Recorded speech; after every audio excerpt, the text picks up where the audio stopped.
आर्थिक भूगोल के अंतर्गत हम लोग परिभाषा बात कर लिए थे। परिभाषा में सिंपल सा बताए हैं, कुछ खास नहीं है आर्थिक भूगोल में। आर्थिक भूगोल के अंतर्गत जो मानव आर्थिक गतिविधियां करता है उसी का अध्ययन करते हैं। और वो आर्थिक गतिविधियां कौन कौन सी हैं? कृषि करना, उद्योग, परिवहन, है ना, सेवाएं प्रदान की जाती है ना। आप डॉक्टर की सेवा लेते हैं, वकील की सेवा लेते हैं। तो आर्थिक गतिविधियां मुख्यतः 3 तरीके की होती हैं: प्राथमिक, द्वितीयक, तृतीयक। प्राथमिक गतिविधि जिसमें आप डायरेक्ट प्राकृतिक कच्चा माल से जो है प्राकृतिक रूप से जो है डायरेक्ट जो है चीज़ों को प्राप्त करते हैं, जैसे खेती करते हैं, मछली पालन हो गया, पशुपालन हो गया। द्वितीयक गतिविधियां वो होती हैं जो कि प्राथमिक उत्पादों से की जाती हैं। प्राथमिक उत्पाद जैसे कृषि के द्वारा जो अन्न उपजता है, मछली हो गया, दूध जो पशुओं से प्राप्त हो रहा है, वो सब प्राथमिक उत्पाद है। उनका प्रयोग करके जो आप प्रोडक्ट तैयार करेंगे, वो प्रोडक्ट जो हैं वो द्वितीयक गतिविधियों के अंतर्गत आएंगे। जैसे आप ब्रेड या बिस्किट बनाते हैं, है ना, तो उसमें आटे का प्रयोग किया जाता है। गेहूं के आटे से बिस्किट बनाया जा रहा है, ब्रेड बनाया जा रहा है, तो द्वितीयक गतिविधियाँ। तृतीयक गतिविधियों में सेवाएँ आती हैं, जो सर्विसेज होती हैं, है ना, जो डॉक्टर प्रदान कर रहा है आपको, या आप वकील प्रदान कर रहा है, बस की सर्विस आप ले रहे हैं, तो वो सेवाएं हैं। रेलवे हो गया, इलेक्ट्रिसिटी हो गया, है ना, तो ये है। इन्हीं सब का जब आप अध्ययन करते हैं तो वही आर्थिक भूगोल के अंतर्गत अध्ययन करते हैं। ठीक है, तो यही हम लोग इसके पहले बात किए हैं।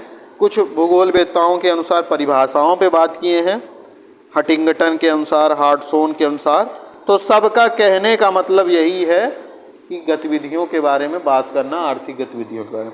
आज हम लोग जो बात करेंगे आर्थिक भूगोल के अध्ययन के उपागम, अप्रोच क्या है, क्या कौन से तरीके हैं जिससे आर्थिक भूगोल का अध्ययन किया जाता है।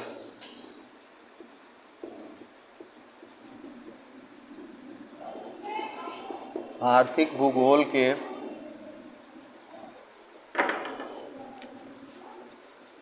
अध्ययन के उपागम। उपागम क्या होता है? अप्रोच।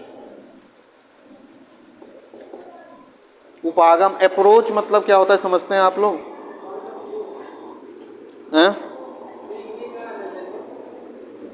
जैसे मान लीजिए कभी कभी आप मतलब कोई समस्या आपको होती है, कोई समस्या है, उसको समाधान करने का तरीका भी होता है, अप्रोच कहलाता है।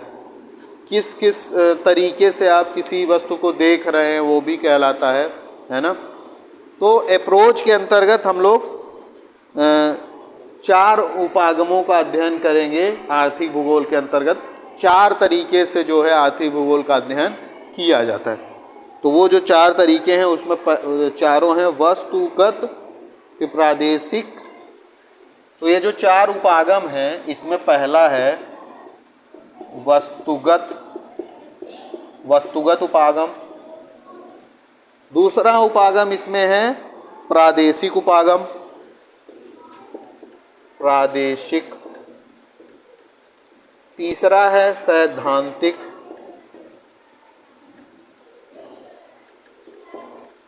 सैद्धांतिक। चौथा जो इसमें है सैद्धांतिक के बाद वह है क्रमबद्ध। चौथा जो है वह क्या है? क्रमबद्ध, क्रमबद्ध उपागम। एक एक करके इन उपागम पे बात करेंगे कि क्या किसमें क्या अध्ययन कैसे तरीके से। अध्ययन वही करना है। क्या हुआ जी?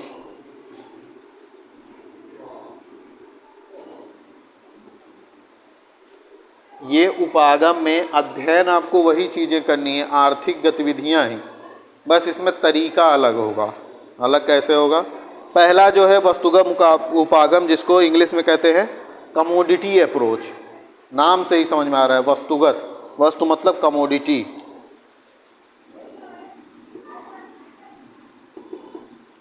वस्तुगत उपागम में कैसे अध्ययन किया जाता है? वस्तुगत उपागम के अंतर्गत जो भी आप आर्थिक गतिविधियों के अंतर्गत वस्तुएं होती हैं, वस्तुएं कैसे? मान लीजिए गेहूं है, चावल है, धान है, दाल है, ये वस्तुएं हैं ना। ये आर्थिक गतिविधियों के द्वारा उत्पन्न होती वस्तुएं। इसके अंतर्गत आप क्या अध्ययन करते हैं? इसके अंतर्गत अध्ययन किया जाता है कि जो भी वस्तुएं हैं उनका विश्व में वितरण क्या है। वितरण मतलब विश्व में किस देश में कितना उत्पन्न हो रहा है, कहाँ पे कैसे उत्पन्न। जैसे मान लीजिए चावल धान का उत्पादन है तो कौन सा देश धान का कितना उत्पादन कर रहा है, भारत कितना कर रहा है। तो मोटा मोटा मतलब यही है कि जो वस्तुगत अप्रोच है उसमें आप किसी भी वस्तु जिसका अध्ययन करते हैं उसका वितरण आदि का अध्ययन किया जाता है।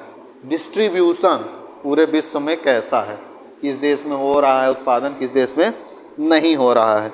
ठीक है, जैसे गेहूं हो गया, चाय हो गया, कोयला हो गया, लोहा हो गया, खनिज भी इसी में आएंगे ना। खनन भी आर्थिक गतिविधि है।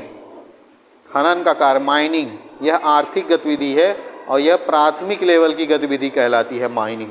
ठीक है, तो ये जो वस्तुएं हैं इनका जो वितरण आपको देखना होता है। ठीक है, तो वस्तुगत उपागम समझ में आया। वस्तुगत उपागम में किसी भी वस्तु को विश्व लेवल पे उसका वितरण देखा जाता है। बात समझ में आ रही कि नहीं? वस्तुगत उपागम समझ में आया। कोई भी जो आर्थिक गतिविधि के अंतर्गत वस्तु है उसका विश्व में वितरण कैसा है वही आप वस्तुगत उपागम के अंतर्गत पढ़ते हैं। तो अगर आप आर्थिक भूगोल को वस्तुगत उपागम के अंतर्गत पढ़ेंगे, इस अप्रोच से पढ़ें, इस तरीके से पढ़ें, तो इसमें आप क्या करेंगे? आप जो भी वस्तुएं होंगी उन्हीं का विश्व वितरण पढ़ना है आपको, बस यही तरीका है। तो ये एक तरीका है पढ़ने का, है ना। या तो आप वस्तुओं का उनका वितरण ही पढ़ते रहिए, उनके बारे में पढ़िए, तो ये तरीका है वस्तुगत उपागम। दूसरा जो तरीका है वो क्या है? प्रादेशिक उपागम। प्रादेशिक उपागम में क्या किया जाता है कि जो जैसे विश्व है, विश्व को कई क्षेत्रों में बांट दिया जाता है। जैसे अगर आप प्रादेशिक में बांटे, मान लीजिए महाद्वीपों के तरह ही प्रदेश को बांट दे, तो विश्व में 7 महाद्वीप बांटे गए हैं, तो 7 प्रदेश मान लीजिए, है ना। अब ये प्रादेशिक उपागम के अंतर्गत क्या किया जाता है कि प्रादेशिक स्तर पर चीज़ों का अध्ययन होगा। अभी आप वस्तु लेते थे और उस वस्तु का वितरण देख रहे थे इस उपागम में, लेकिन प्रादेशिक वाले में आप पूरे विश्व को कुछ प्रदेशों में बांट देते हैं और फिर अध्ययन किया जाता है। समझ रहे हैं बात कि नहीं? तो प्रादेशिक उपागम के अंतर्गत विश्व को कुछ समान या विषमता, समानता भी हो सकती है उनके डिवीज़न में अलग अलग, है ना। जैसे एक प्रदेश को जब बांटा जाता है तो एक प्रदेश को कुछ खास विशेषताओं के आधार पर बांटा जाता है ना। जैसे जो या तो अक्षांश या देशांतर के अक्षांशीय स्थिति के आधार पर कि वो उष्ण कटिबंध में है कि शीतोष्ण कटिबंध में है, कि वहाँ का तापमान कैसा है, बरसात कैसी होती है, इस आधार पर प्रदेशों का विभाजन होता है। प्रदेशों का विभाजन जो है या तो कुछ क्वालिटी समानताएं रहती हैं या तो उसमें असमानताएं रहती हैं, उस आधार पर होता है। ठीक है, तो जो प्रदेशों का विभाजन करते हैं उसमें फिर आप प्रत्येक प्रदेश में आपने पहले क्या किया, किसी पूरे विश्व को कई भागों में बांटा। अब क्या करेंगे आप, प्रत्येक भाग में वहाँ के कुछ संसाधन होंगे, प्रत्येक भाग का कुछ संसाधन होगा, नेचुरल रिसोर्सेज होंगे और मानव भी होंगे वहाँ पे। तो मानव उन नेचुरल रिसोर्सेज या संसाधन के साथ क्या अंतर क्रिया कर रहा है उसी का अध्ययन इसमें किया जाता है। तो प्रादेशिक प्रकार में क्या है, जैसे भारत का उदाहरण मैं आपको समझाऊं तो भारत में कितने स्टेट है? 28 स्टेट है, 28 राज्य हैं। 28 राज्यों में भारत को बांट दिया गया है। अब हर एक राज्य की अपनी कुछ विशेषताएं हैं, वहाँ की कुछ क्वालिटीज़ हैं जो कि अन्य राज्यों से भिन्न उसे बनाता है। यूपी का लेंगे, यूपी में ज़्यादातर क्षेत्र मैदानी है ना।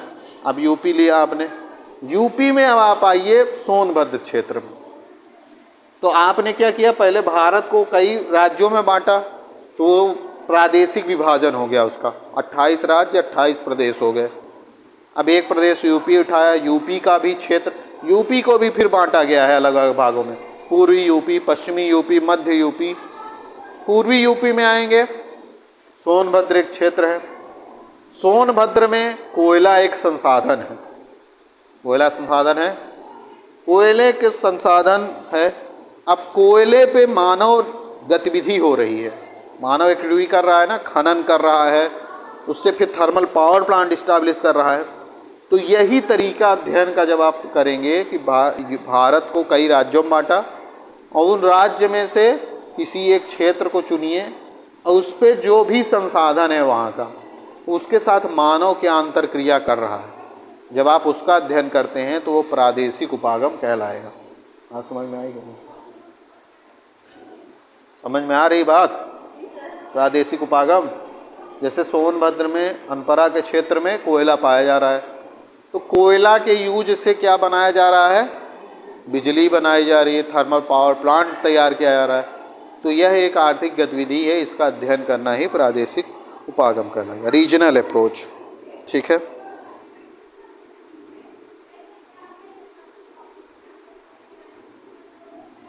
रीजनल और ये जो क्रमबद्ध और प्रादेशिक है, यहाँ हम आपको पहले भी बताए रहे होंगे, कभी बताए थे। इनके एक अध्ययन का तरीका यह है समझने का, हम आपको बताए हैं क्रमबद्ध अध्ययन क्या होता है। अभी ये क्रमबद्ध पे बात करने जा रहे हैं। तो क्रमबद्ध में क्या करते हैं, जैसे किसी एक टॉपिक को चूज करते हैं, है ना।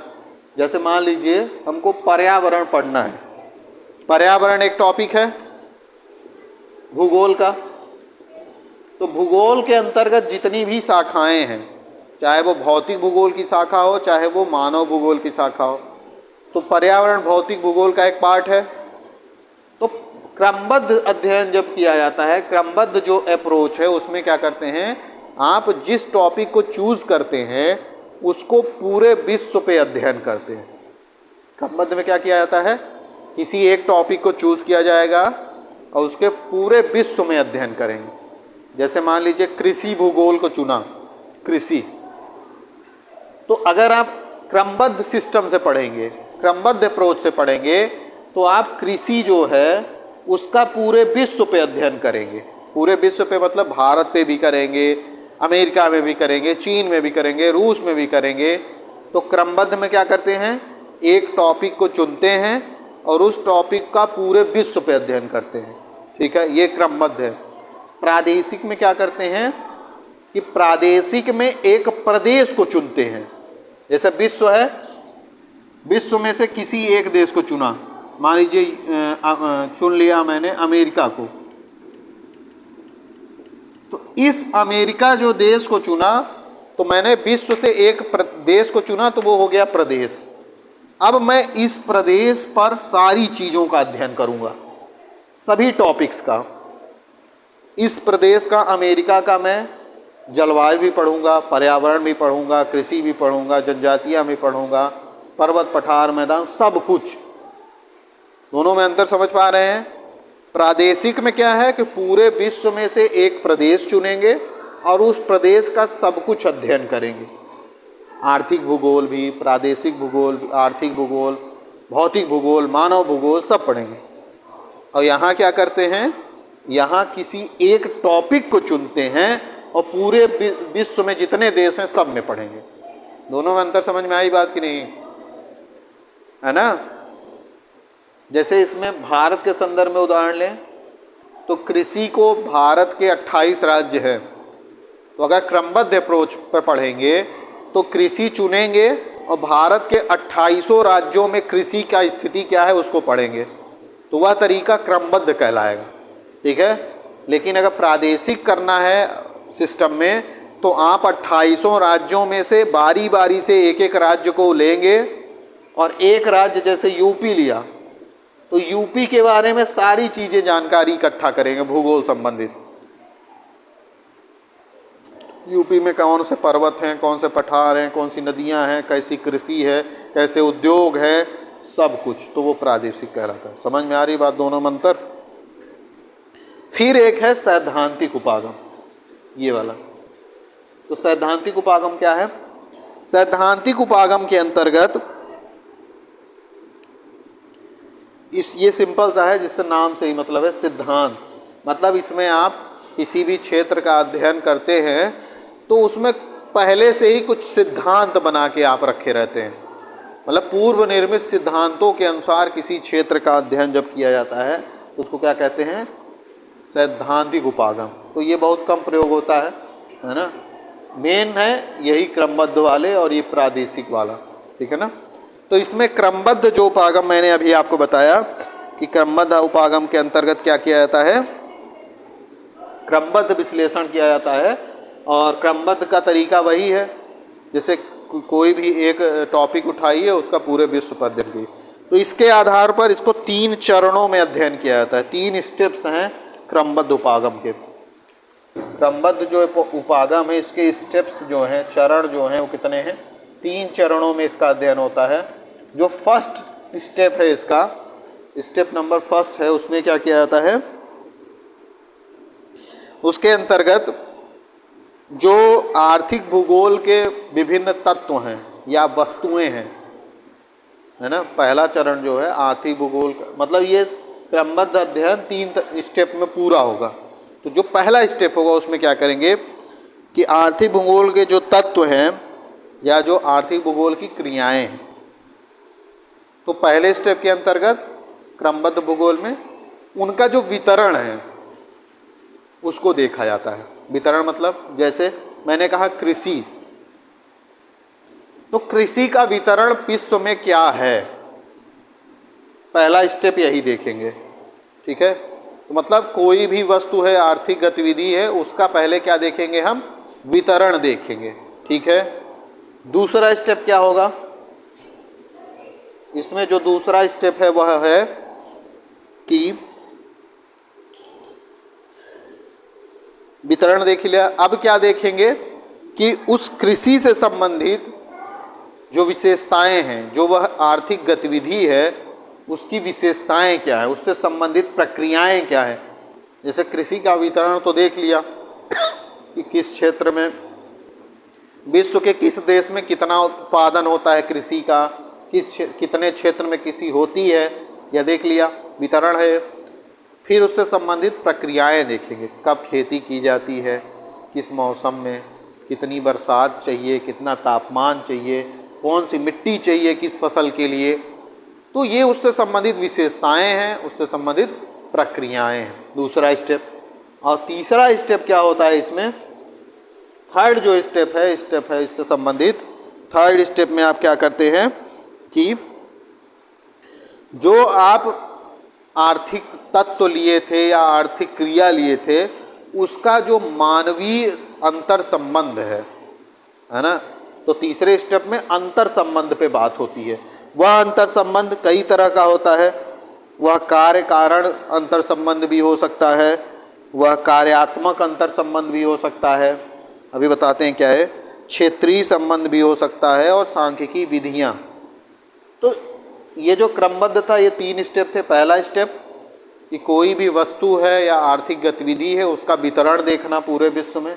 दूसरा स्टेप कि वह जो वस्तु या आर्थिक गतिविधि है उसकी विशेषताएं या क्या उसके प्रक्रियाएं हैं, प्रोसेस, विशेषताएं अंतर्गत मतलब कि कैसे क्षेत्र में किस तरह से वह वस्तु उत्पन्न हो रही है, उसके लिए क्या कंडीशंस चाहिए, क्या विशेषताएं हैं। दूसरा, तीसरा अंतर संबंध। अंतर संबंध मतलब कि उसको कई चीज़ें प्रभावित करेंगी मानव के साथ, मानव ही तो आर्थिक गतिविधि करेगा, तो मानव और उस वस्तु के बीच में क्या अंतर संबंध है उसका, उस अंतर संबंध को कई चीज़ें प्रभावित करती हैं। इसमें सबसे महत्वपूर्ण होता है एक कार्य कारण संबंध। एक संबंध होता है इसमें, जो अभी तीसरे वाले में अंतर संबंध बता रहे थे, इसमें एक जो है कार्य कारण संबंध। कार्य कारण संबंध क्या होता है, कार्य कारण मतलब इसका मतलब यह होता है कार्य कारण संबंध का कि कोई भी कार्य अगर हो रहा है तो उसके पीछे कुछ न कुछ कारण होगा। जैसे मान लीजिए गर्मी बढ़ रही है, गर्मी बढ़ रही है ना, तो उसके पीछे कारण है, क्या कारण, जलवायु परिवर्तन से गर्मी बढ़ रही है, ग्लोबल वार्मिंग। नहीं, वो वाली गर्मी नहीं, जो गर्मी वाली गर्मी है, ठंडी गर्मी, ये बदलता रहता है ना। पृथ्वी या सूर्य निकट आ जाते हैं।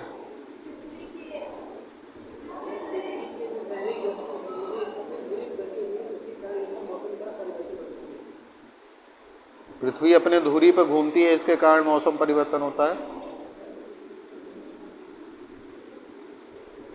ये जो ऋतुओं में परिवर्तन होता है, ये किस कारण होता है? ऋतु ही तो परिवर्तन है, ठंडी से गर्मी होना, गर्मी से बरसात होना, ये ऋतु परिवर्तन है। हाँ, पृथ्वी जो है सूर्य के चारों ओर परिक्रमण करती है, घूमती है, उस कारण से जो है ऋतुओं में क्या होता है? परिवर्तन होता है ना। तो ऋतुओं में परिवर्तन हो रहा है, एक कार्य है। ऋतु परिवर्तन क्या है? एक कार्य। ऋतु परिवर्तन कार्य है, लेकिन इस कार्य के होने के लिए क्या कारण है? पृथ्वी का परिक्रमण। क्या है इसका? पृथ्वी का परिक्रमण है कारण। ठीक है, मतलब कोई भी वस्तु कार्य होता है, उसके पीछे क्या है? कुछ कारण निहित होता है ना। तो कार्य कारण संबंध में यही होता है। जैसे गेहूं या धान की खेती अगर किसी क्षेत्र में हो रही है, धान की खेती किसी क्षेत्र में हो रही है, तो वह एक कार्य है। धान की खेती एक कार्य है।